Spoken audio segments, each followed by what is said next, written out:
Assalamualaikum warahmatullahi wabarakatuh. Nama saya Nona Nafisa binti Muhammad Azhar. Nombor matrik D18310812 dan hari ini saya akan menerangkan tentang apa itu Inventory Track Personality serta tujuan inventory ini diasaskan. Okey, saya ingin menerangkan tentang apa itu alat ujian psikologi. Alat ujian psikologi ini merupakan satu instrumen yang membolehkan seseorang mengetahui parameter tertentu mengenai kebimbangan, minat, personaliti, tingkah laku dan sebagainya. Akan tetapi, ujian-ujian ini hanya berguna jika mereka memenuhi standard kualiti yang telah digariskan. Okey, menurut Harry Bull 1997, beliau ada menyatakan bahawa ujian psikologi merupakan satu instrumen yang bertujuan mengukur pelbagai sifat yang berkaitan dengan tingkah laku manusia. Contohnya macam tingkah laku intrapersonal dan juga interpersonal. Inventory Track Personality juga merupakan salah satu alat ujian psikologi yang digunakan di dalam sesi kaunseling. Inventory ini dia bersandarkan kepada teori track dan faktor yang diasaskan oleh Frank Parson 1944. Okey, teori track and factor ni dia mengandaikan bahawa setiap individu mempunyai corak kemampuannya yang unik, track tertentu yang dapat diukur dengan tepat dan selaras serta mempunyai hubungan dengan keperluan asas dengan beberapa jenis pekerjaan. Okey, Inventory Track Personality ni menyasarkan golongan umur antara 13 tahun hingga 19 tahun iaitu pelajar-pelajar sekolah menengah dan juga pelajar-pelajar tingkatan 6. Masa menjawab bagi inventory ini adalah digalakkan selama 30 minit dan disediakan oleh lembaga peperiksaan dan ditadbir oleh guru bimbingan dan kaunseling di setiap sekolah. Okey, seterusnya kita pergi kepada tujuan Inventory Track Personality ini diasaskan. Okey, yang pertama adalah untuk mendapatkan maklumat tentang ciri-ciri perilaku unik dan stabil yang ada pada setiap individu. Okey, sebab setiap individu ini mempunyai perilaku unik yang berbeza-beza yang harus diteroka oleh diri mereka sendiri. Yang kedua adalah untuk mengumpul maklumat tentang trait personality setiap individu. Okey, setiap pelajar mempunyai trait personality yang berbeza-beza. Okey, contoh personality macam personality introvert, extrovert, kepimpinan, pendiam dan sebagainya. Yang ketiga adalah mewujudkan kesedaran diri yang tinggi terhadap kebolehan, minat dan kecenderungan dalam kalangan murid-murid. Okey, hal ini kerana setiap murid-murid ataupun pelajar mempunyai kebolehan mereka sendiri yang macam mereka tak sedar mereka ada kebolehan tu, mereka tak tahu minat mereka yang mana satu. Jadi tujuan inventory ini diasaskan adalah untuk memberitahu ataupun memberi maklumat kepada diri mereka sendiri tentang minat mereka ataupun kebolehan yang ada dalam diri mereka. Okey, dan yang terakhir sekali adalah dapat membantu mengenal pasti personaliti murid supaya guru dapat menggunakan strategi pengajaran dan pembelajaran yang bersesuaian. Okey, apabila murid-murid mengambil inventory ini ataupun ujian ini, jadi sedikit sebanyak dapat membantu guru-guru supaya dapat mengenal pasti personaliti yang ada dalam diri murid-murid tu. Sama ada murid-murid tu bersifat kepimpinan ataupun resilient, introvert, extrovert dan sebagainya. Assalamualaikum warahmatullahi wabarakatuh. Nama saya Nur Syahada binti Mokhtar, nombor matrik D18310834. Okey, saya akan menerangkan mengenai pentadbiran alat ujian ITP iaitu Inventory Track Personality. Okey, sebelum kaunselor tu untuk mengendalikan alat ujian ni, jadi seorang kaunselor perlulah mahir ataupun membuat persiapan awal terlebih dahulu sebelum melakukan alat ujian ni kepada klien. Okey, setelah itu kecekapan seorang kaunselor juga penting untuk mengendalikan alat ujian ni sebab kecekapan ni dia adalah jangkaan profesional dan keberkesanan untuk mengenal pasti masalah juga bergantung kepada kecekapan kaunselor tersebut sebab tu menggunakan alat ujian. Okey, sebab untuk mentadbir alat ujian ni dia tak sama seperti mana kita mentadbir soal selidik yang biasa. Sebab soal selidik ni sesiapa sahaja boleh mentadbir, tetapi untuk alat ujian ni hanya orang yang pakar dalam bidang tersebut sahaja yang boleh mentadbir. Okey. Antara standard untuk pentadbiran yang perlu diikuti oleh kaunselor adalah yang pertama, iaitu mematuhi segala langkah-langkah yang disarankan untuk pentadbiran dan permakahan yang ditetapkan oleh pengarang ujian. Okay, maksudnya kaunselor tu kena ikut segala prosedur dan ataupun langkah-langkah yang telah ditetapkan. Ini dia tak boleh nak reka sendiri dia punya cara, dia punya teknik untuk mentadbir alat ujian ni. Okay, yang kedua, iaitu menerima tanggungjawab dan kepercayaan untuk mentadbir. Jadi, kaunselor tu kena ada rasa bertanggungjawab sewaktu mentadbir alat ujian ni kepada klien. Okay, yang ketiga, menggunakan ujian dengan cara dan teknik yang betul. Okay, macam poin yang pertama tadi lah. Kaunselor tu kena guna cara dan teknik yang betul sewaktu mentadbir. Tak boleh nak guna cara sendiri ataupun nak reka-reka cara sendiri ke. Okay, yang keempat, iaitu memastikan penggunaan ujian yang betul dengan apa yang hendak dinilai. Maksudnya, kalau klien tu datang jumpa dengan kaunselor, dia nak buat alat ujian personality, jadi kita kena bagi alat ujian yang betul lah, alat ujian personality. Jangan buat kita nak bagi alat ujian kerjaya, macam tak kena kan, macam tak betul dengan apa yang dia nak, dengan apa yang klien nak. Okay, yang kelima, iaitu mendapat pengesahan keputusan ujian dengan menolak kemungkinan terdapat penipuan dalam menjawab ujian tersebut. Jadi, kaunselor kena mengesan adakah keputusan klien tu, apa yang dijawab tu adalah betul atau tak. Sebab dalam alat ujian ATP ni kita boleh tahu klien tu jawab dengan jujur ataupun tak. Sebab selain itu, pentadbiran ATP ni dia ada dua, iaitu secara bersemuka dan secara di atas talian. Okey, untuk secara bersemuka ni dia lebih mudah berbanding di atas talian. Sebab apa? Sebab ia dapat memudahkan seorang kaunselor ataupun seorang guru untuk mengendalikan alat ujian ini. Jadi mereka senang ataupun mereka dapat menjelaskan alat ujian ini dengan lebih nyata ataupun dengan lebih jelas. Okey. Untuk ujian ATP ni, dia tak fokus kepada seorang pelajar sekolah saja. Dia juga digalakkan kepada orang awam yang masih kabur tentang personaliti mereka. Antara persediaan bagi pentadbiran ujian ATP secara bersemuka ialah yang pertama, sediakan borang dan alat ujian yang lengkap. Yang kedua, itu sediakan tempat yang teraputi dan selesa. Maksudnya keadaan sewaktu klien tu jawab, keadaan yang tak bising, yang tak panas,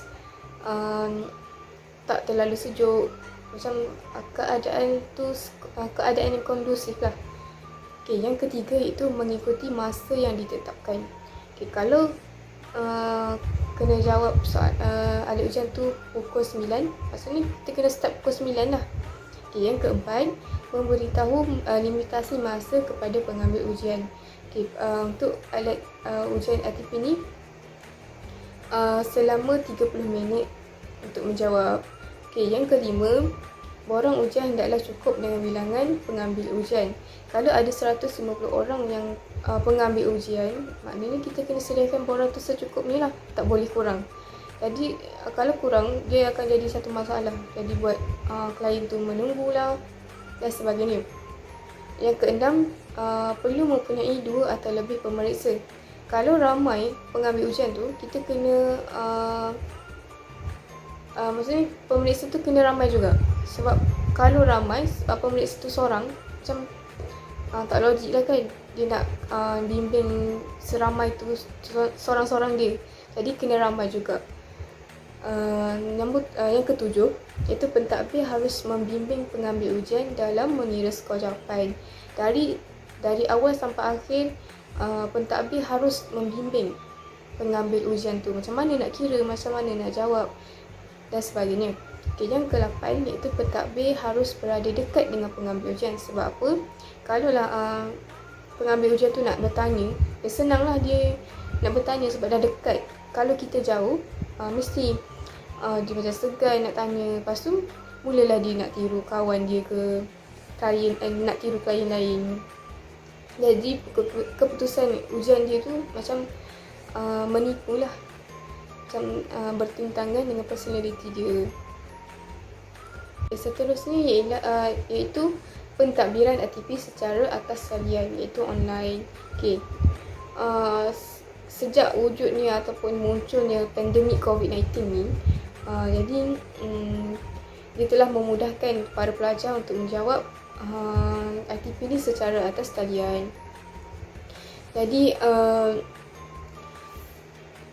sistem pentadbiran atas talian ni dia juga memudahkan ataupun menjimatkan masa para kaunselor dari penyediaan soalan, murid, analisis dan pelaporan, sebab dia adalah secara automatik.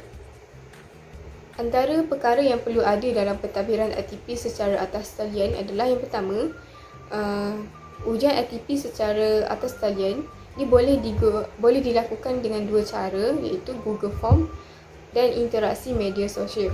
Interaksi media sosial yang boleh digunakan adalah seperti Google Form, Zoom dan medium lain yang boleh memuatkan semua pengambil ujian. Ia boleh dijawab melalui komputer atau telefon bimbit.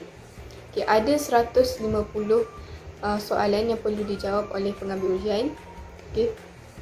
Lepas tu pastikan pengambil ujian tu mengisi maklumat diri tu dengan tepat.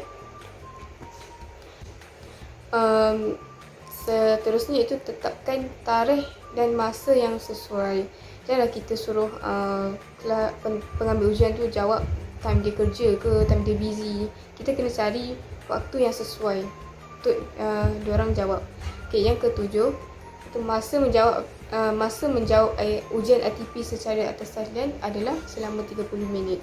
Dia sama saja bersemuka ataupun atas talian selama 30 minit sahaja.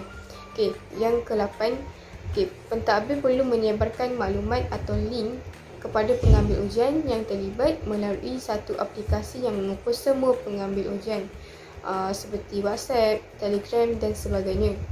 Jadi senanglah, macam kita buat grup, dalam grup tu semua nak ambil ujian track personality.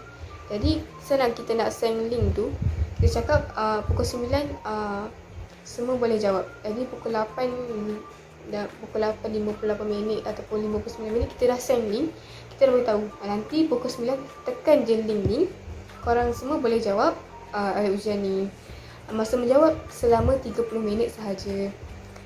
Yang terakhir itu pastikan pengambil ujian berada dalam keadaan yang selesa, waras dan sihat. Sebab apa? Kalau keadaan dia tengah kusut, jadi macam dia jawab soalan tu macam tak bersungguh-sungguh ataupun tidak jujur dengan diri dia sendiri. Jadi keputusan ujian tu macam bertentangan dengan personality dia yang sebenar. Itu sahaja daripada saya. Terima kasih. Saya serahkan kepada kawan saya. Assalamualaikum warahmatullahi wabarakatuh. Nama saya Syed Muhammad Afiq bin Syed Amruddin. Nama metrik di 183-10796. Saya akan menerangkan tentang pengiraan ITP dalam untuk borang jawapan psikometrik inventory track personality inilah. Penerangan pertama bagi pengiraan ITP ini adalah yang pertama, pengiraan skor dan pembentukan profil inventory boleh dibuat secara manual. Penerangan yang kedua, borang jawapan ITP mengandungi 15 baris dan 10 lajur. Kalau kita boleh lihat dalam slide ni lah, yang dihijaukan ini adalah 10 lajur dari kiri ke kanan dan 15 baris daripada atas ke bawah. Yang ketiga, bilangan baris menjelaskan bahawa instrumen ini mengukur 15 konstruk, iaitu 14 konstruk traits personality dan 1 konstruk skala ketulisan. Setiap lajur 10 lajur, iaitu 10 lajur, menjelaskan bahawa setiap trait diwakili oleh 15 item. Bermula daripada nombor 1 ke kanan hingga 156. Dari ke bawah mempunyai 15 item. Maafkan saya, diwakili oleh 15 item. Seterusnya kita pergi kepada cara mengira peratusan bagi inventory track personality ini. Okey, yang pertama, pelajar dikehendaki mengira jawapan yang ditanda Y sahaja mengikut baris 1 hinggalah baris ke-15. Okey, dekat sini cara nak kiranya adalah melintang. Okey, contohnya macam baris 1 start daripada nombor 1 sampailah nombor 136. Pelajar perlu kira berapa Y yang dia dapat dalam satu baris tersebut. Sama juga dengan seterusnya, iaitu baris kedua start nombor 2 sampailah nombor 137, berapa Y yang dia dapat dalam baris tersebut sampailah seterusnya sampailah ke baris ke-15. Okey, yang kedua, isikan jumlah jawapan Y di ruangan yang disediakan di bahagian kanan borang jawapan. Okey, bila pelajar dah kira satu baris tersebut, masukkan jumlah tu dalam kotak kanan di sebelah borang jawapan tersebut. Okey, macam kita boleh tengok dekat gambar di bawah ni, ada kotak kecil dekat sebelah kanan. Masukkan jumlah tu dekat bahagian kotak tersebut. Okey, dan yang ketiga, tukarkan jumlah skor kepada nilai peratus dan masukkan dalam borang profil psikometrik. Okey, bagi inventory trait personality ini, 1 bersamaan dengan 10%, 2 bersamaan dengan 20%.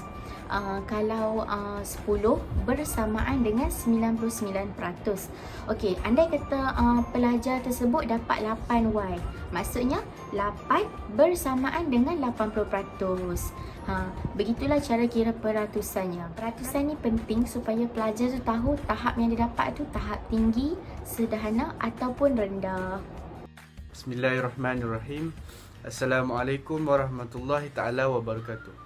Nama saya Muhammad Aiman bin Abdul Razak. Nombor matrik D183108881. Jadi saya akan membentangkan tentang tajuk konstruktur ITP dan juga definisinya. Jadi seperti yang kita tahu, di dalam konstruktur ITP ni terdapat dalam 150 soalan secara keseluruhannya. Baik. Jadi konstruktor ITP ni terbahagi kepada 15, yang mana yang pertama adalah autonomi, yang kedua adalah kreatif, yang ketiga adalah agresif, yang keempat adalah extrovert, yang kelima adalah pencapaian, yang keenam adalah kepelbagaian, yang ketujuh intelektual, yang ke-8 kepimpinan, yang ke-9 struktur, yang ke-10 resilient, yang ke-11 menolong, yang ke-12 analytical, yang ke-13 kritik diri, ke-14 wawasan, dan juga yang terakhir yang ke-15 adalah ketulusan. Baik, kalau tadi kita lihat kepada nama-nama di dalam konstruktor ITP tu, jadi sekarang saya akan menerangkan dengan lebih lanjut secara terperinci satu demi satu maksud konstruktor tersebut. Jadi yang pertama adalah autonomi. Jadi kalau kita lihat pada borang tu, dia hanya bagi ringkasan saja, yang mana autonomi diringkaskan kepada AUT, iaitu autonomi. Baik, maksud autonomi adalah individu lebih sukakan kebebasan dalam tindakannya dan dapat mengawal serta menentukan aktiviti-aktiviti hariannya. Jadi itu bagi autonomi. Yang kedua bagi kreatif. Kreatif juga singkatannya di dalam borang tersebut adalah KTF, kreatif. Jadi kreatif ini bermaksud individu yang berkebolehan mencipta, menghasilkan dan mengembangkan idea baru dan asli. Dan yang ketiga adalah agresif, di mana agresif ini singkatannya di dalam borang tersebut juga adalah AGR. Maksud agresif ini adalah individu terlalu kritikal terhadap orang lain, berani dan tidak suka dimanipulasi.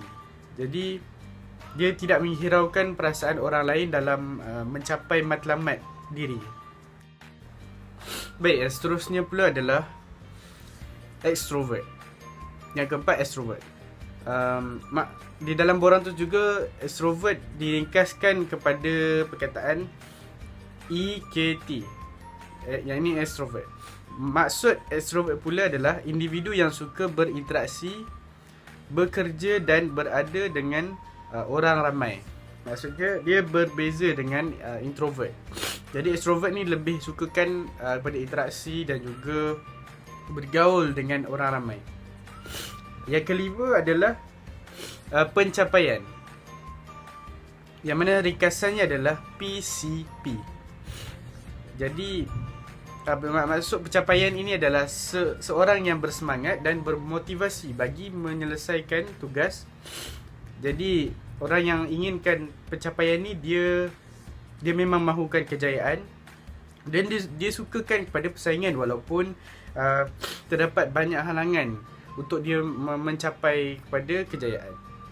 Jadi yang keenam adalah kepelbagaian, yang mana dia punya singkatan adalah KPB. Maksud kepelbagaian adalah seseorang yang dapat menerima dan mudah menyesuaikan diri dalam pelbagai situasi. Dia lebih sukakan kepada pengalaman yang pelbagai ke arah perubahan yang kita katakan secara perubahan yang berterusan. Dan yang ketujuh adalah intelektual. Jadi intelektual ni adalah seseorang yang berminat kepada aktiviti yang memberi cabaran. Dari aspek intelektual, intelektual bermakna pada fikirannya. Dia sukakan kepada cabaran yang menguji mindanya. Jadi dia mementingkan aktiviti yang berbentuk kognitif dan juga ilmiah. Okey, jadi singkatan pada intelektual ini adalah INT. Okey, kita masuk pada seterusnya. Yang ke-8 adalah kepimpinan. Jadi kepimpinan ini adalah seseorang yang suka kawal orang lain, memimpin. Dia lebih suka memimpin daripada dipimpin. Jadi singkatannya adalah KP, kepimpinan. Yang ke-9 adalah struktur. Jadi struktur ini individu yang suka kepada perkara yang teratur, kemas, terperinci dan juga mengikut kepada peraturan. Dia lebih berstruktur kita panggil. Jadi singkatannya adalah STR, struktur. Baik, seterusnya adalah nombor 10, resilient. Jadi resilient ni adalah individu yang cekal dan bermotivasi untuk menghabiskan atau menyelesaikan semua tugas yang diberikan atau dipertanggungjawabkan untuk dirinya. Maknanya resilient ni adalah orang yang kita katakan sebagai yang bertanggungjawab dan juga dia nak selesaikan juga tanggungjawab yang telah diberikan kepadanya. Maknanya bila dia diberikan tanggungjawab, dia mesti nak selesaikan tanggungjawab tu juga. Jadi resilient ni singkatannya dalam borang tersebut adalah RSL. Okey, yang ke-11 adalah menolong. Jadi menolong ini adalah individu yang mempunyai kecenderungan untuk menunjukkan rasa empati, kasih sayang dan suka memberi pertolongan kepada orang lain. Individu yang suka menolong. Jadi singkatan kepada menolong ini adalah MNL, menolong. Yang ke-12 adalah analytical. Jadi analytical ni adalah individu yang suka membuat pemerhatian dan menganalisis sebelum membuat keputusan. Jadi dia adalah individu yang membuat keputusan berdasarkan fakta dan juga bukti yang kukuh. Maknanya kata dia ni adalah seorang yang membuat research dahulu sebelum nak membuat satu keputusan. Jadi dah dapat itu berdasarkan fakta, maka dia akan buat secara berfakta. Baik, kita pergi pula kepada yang seterusnya, iaitu kritik diri, yang ke-13. Jadi kritik diri ni adalah individu yang tidak stabil, kita katakan sebagai tidak stabil daripada segi emosi dan juga psikologi dia. Sebab dia mempunyai tanggapan bahawa orang lain adalah lebih baik daripada diri dia sendiri. Dia rasa bila orang lain tu buat kerja mungkin lebih perfect daripada diri dia sendiri, dia rasa macam dia rasa mungkin orang lain tu lebih bagus padanya. Dia merendahkan diri dia. Jadi untuk kritik dirinya untuk kritik diri ni, singkatan dalam borang tersebut adalah KD. Okey. Kita pergi pula pada yang seterusnya, iaitu yang ke-14, wawasan. Jadi wawasan ni adalah, kita tahu sebagai orang yang mempunyai dia berpandangan jauh, dia memiliki daya imajinasi yang tinggi, dia ada idea-idea yang kreatif, yang orang lain tak boleh fikir, orang lain tak terfikir. Dia berani ambil risiko, dia bijak dalam membuat keputusan, dia juga orang yang optimis dan yang berkarisma. Jadi singkatan wawasan ni di dalam borang tersebut adalah WWS. Yang ke-15 adalah ketulusan. Jadi ketulusan ini adalah individu yang menunjukkan ketulusan dalam memberi maklum balas terhadap item ujian inventory tersebut. Okey, seterusnya saya akan menerangkan tafsiran skor secara manual. Okey, yang pertama jadual autonomi. Okey, tahap rendah skor 1 hingga 30%. Okey, tafsiran ini anda lebih suka menerima arahan orang lain, akur kepada peraturan dan mempunyai sifat kebergantungan yang tinggilah. Okey. Sederhana, tahap sederhana, skor 40 hingga 60%. Tafsiran iaitu anda mempunyai ciri-ciri autonomi pada tahap sederhana dari segi keakuran, kebebasan berdikari dan mengawal aktiviti harian. Okey. Tahap tinggi, skor 70 hingga 99%.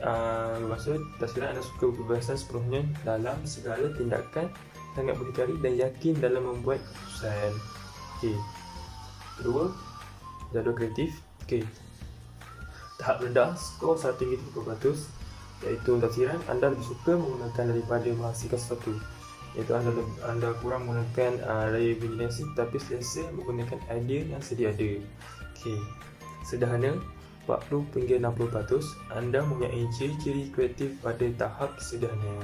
Okey, tinggi 70 hingga 99%. Tafsiran, anda mempunyai daya imajinasi yang tinggi, banyak idea, boleh menghasilkan karya kreatif yang original dan tidak suka kerja yang berstruktur. Okey. Ketiga, agresif. Okey, tahap rendah 1 hingga 30%. Maksud tafsiran anda seorang yang pasif dalam kebanyakan hal. Anda menggunakan orang memanipulasi diri dan perasaan anda. Okey, sederhana 40 hingga 60%.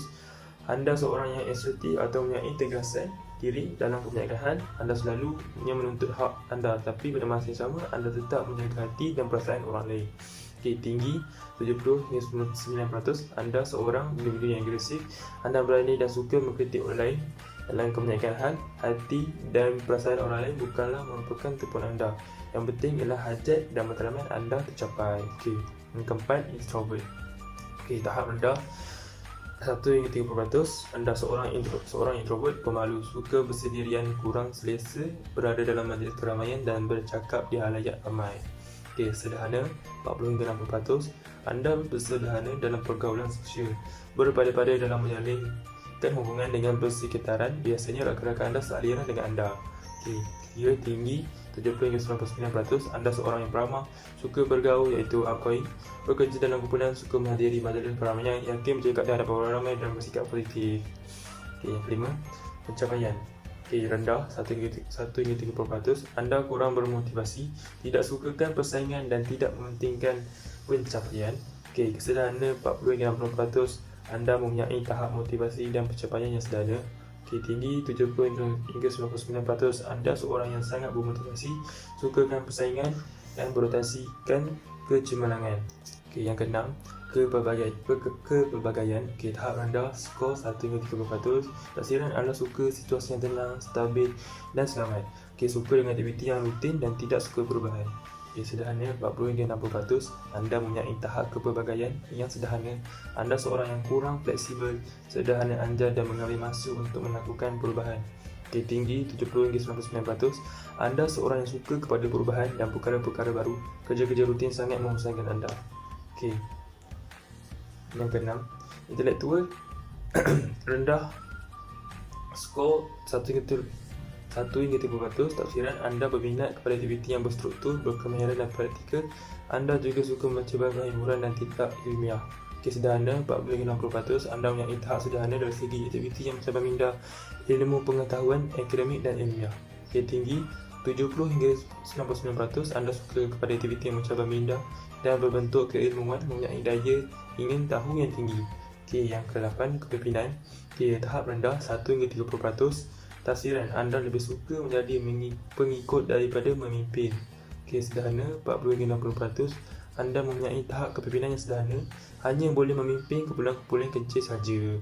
Okey, tinggi 70 hingga 99%. Anda mempunyai ciri kepimpinan yang tinggi, tegas, bijak membuat keputusan dan suka menjadi ketua. Anda mempunyai inisiatif, daya penggerak yang tinggi dan boleh mempengaruhi orang lain. Okey, yang ke-9, struktur. Tahap rendah, skor 1 hingga 30%. Tafsiran, anda lebih suka kepada aktiviti yang tidak bersistematik dan tidak berulang-ulang.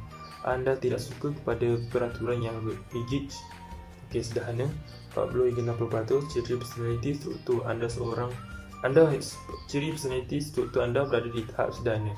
Okey, tinggi 70 hingga 99%. Anda suka kepada perkara yang berstruktur, rutin dan terperinci. Lebih menggemarkan kerjaya yang memerlukan kekemasan, peraturan, ketelitian dan berulang-ulang. Okey, jadual yang 10, resilient. Tahap rendah 1 hingga 30%. Okey, tafsiran, anda mempunyai daya ketahanan yang rendah dari aspek fizikal, mental dan emosi, mudah mengalah, cepat bosan dan menangguhkan kerja.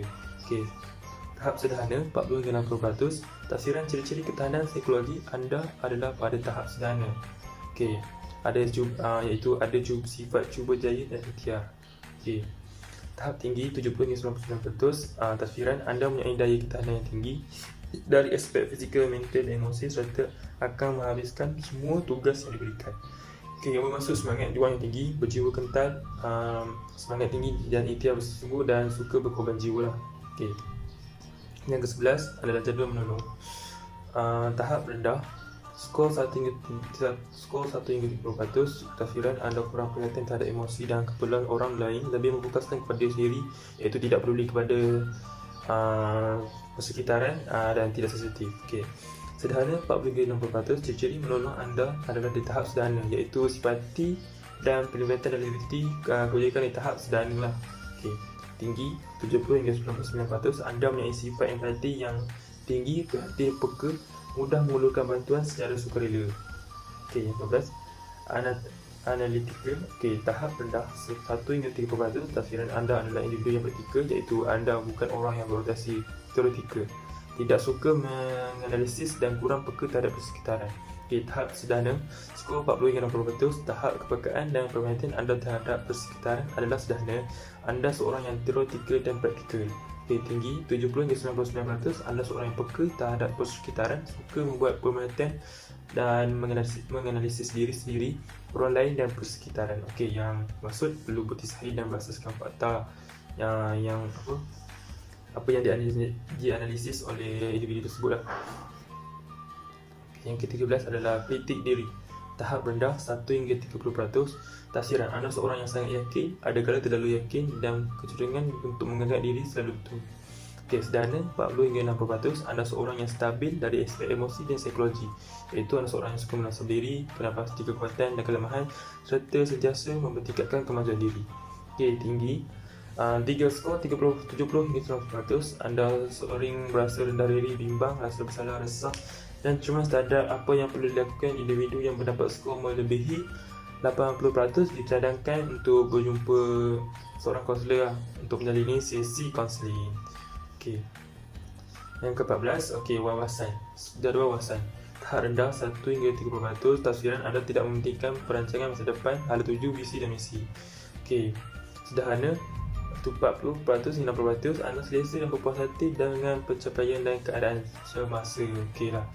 Maksudnya matlamat dan objektif setakat ada saja, tiada enthusiasm anda individu berjaya.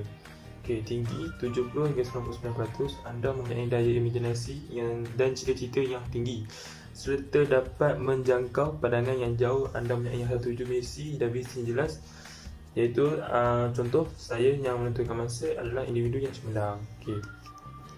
Okey, yang terakhir adalah jadual ketulusan. Okey, tahap ni adalah ada satu tahap saja, tahap rendah. Okey, skor pun satu saja, iaitu 50 hingga 99%. Okey, tafsiran bagi kelulusan ini adalah anda tidak telus ketika memberi maklum balas terhadap item inventory. Okey, dapatan trait personality, anda tidak menuruti personality diri anda. Okey, ketulusan individu digambarkan dengan skor yang rendah. Okey, setakat itu sahaja daripada saya. Sekian, terima kasih.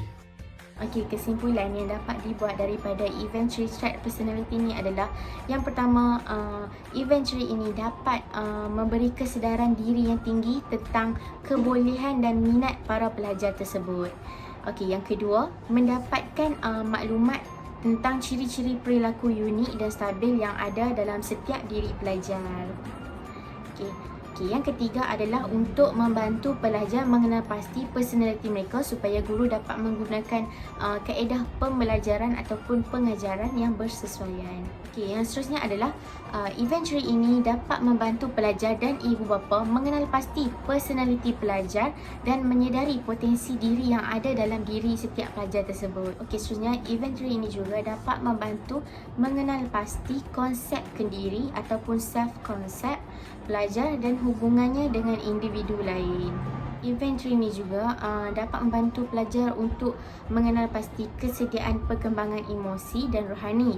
Okay, selain itu dapat juga membimbing pelajar untuk membentuk personaliti yang seimbang dan kecenderungan yang ada dalam diri pelajar yang boleh dikembangkan. Di samping itu, eventuary ini juga dapat membantu guru untuk merancang pelan tindakan strategik bagi meningkatkan lagi mutu pengajaran dan pembelajaran. Okey, dan yang terakhir adalah untuk mewujudkan psikologi individu untuk rujukan pihak-pihak tertentu pada masa akan datang.